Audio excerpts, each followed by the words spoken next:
Hi അസ്സാം വലൈക്കും. Welcome to my channel Sakki's kitchen.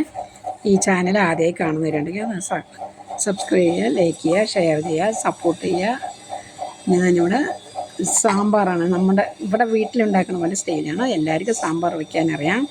ഒരു ചാനലൊരു ചേട്ടൻ പറയാം, നിങ്ങൾക്കും അറിയാം, എന്നാലും ഞാൻ പറയണം. അതുപോലെ ആദ്യമായിട്ട് സാമ്പാറിന് ചീനച്ചട്ടി വെച്ചിട്ട് 1 ടീസ്പൂൺ കടലപ്പരിപ്പ്, ഉഴുന്നുംപരിപ്പ്, കുരുമുളക്, ഉലുവ, ജീരകം, കുറച്ച് പച്ചരി, പിന്നെ ഒരു തുണ്ട് കായം, തേങ്ങ, മല്ലി, കരിവേപ്പില എല്ലാം കൂടെ നന്നായി വഴറ്റുക.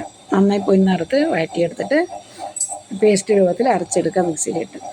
പിന്നെ അത് കഴിഞ്ഞ് ഒരു കുറച്ച് പച്ചക്കറികൾ ഏത് വേണമെങ്കിലും ഇടാം. ഞാനിവിടെ മുല്ലങ്കി നല്ല ഇഷ്ടമാണ്. അത് മുല്ലങ്കി അതും കുറച്ച് വെളിച്ചെണ്ണ ഒഴിച്ച് വണക്കുമ്പോൾ മണമുണ്ടാവില്ല, സ്മെല്ലുണ്ടാവില്ല. അതിന് വേണ്ടിയാണ് വെളിച്ചെണ്ണ ഒഴിച്ച് അത് ആദ്യം തന്നെ വണക്കണം. അത് കഴിഞ്ഞ് ക്യാരറ്റ്, കുറച്ച് ഒരു തുണ്ട് മത്തൻ, വഴുതനങ്ങ, ഉരുളക്കിഴങ്ങ്, 2 വെളുത്തുള്ളി, 2 പച്ചമുളക്, കുറച്ച് മഞ്ഞൾപ്പൊടി, കുറച്ച് മുല്ലങ്കി വഴറ്റിയ മുല്ലങ്കിയും ഉള്ളിയും, ചെറിയുള്ളിയും, മഞ്ഞൾപ്പൊടി, വെളിച്ചെണ്ണ, കരിവേപ്പില എല്ലാം ഇട്ടിട്ട് 2 വിസിൽ മതി. 2 വിസിൽ വെച്ച് പിന്നെ അത് ഇതിൽ കൊട്ടിയിട്ട് നമ്മൾ അരച്ച സാമ്പാർ മസാല അത് അതിലിട്ടിട്ട് നന്നായി തിളച്ച് പിന്നെ പുളി ആവശ്യത്തിനുള്ള ഉപ്പ് ഇട്ട് പുളിയും തിളച്ച് പിന്നെ ഒരു പാന് വെച്ചിട്ട് കുറച്ച് നെയ്യാണെങ്കിൽ നന്നായിരിക്കും. നെയ്യ് ഒഴിച്ചിട്ട് 2-3 വറ്റൽമുളകും, കരിവേപ്പില, ഒരു നുള്ളു ഉലുവ, കടുകും ഇട്ടിട്ട് താളിച്ച് കൊട്ടുക. അത് കഴിഞ്ഞ് സാമ്പാർ അടിപൊളിയാണ്. വെച്ച് നോക്കുക.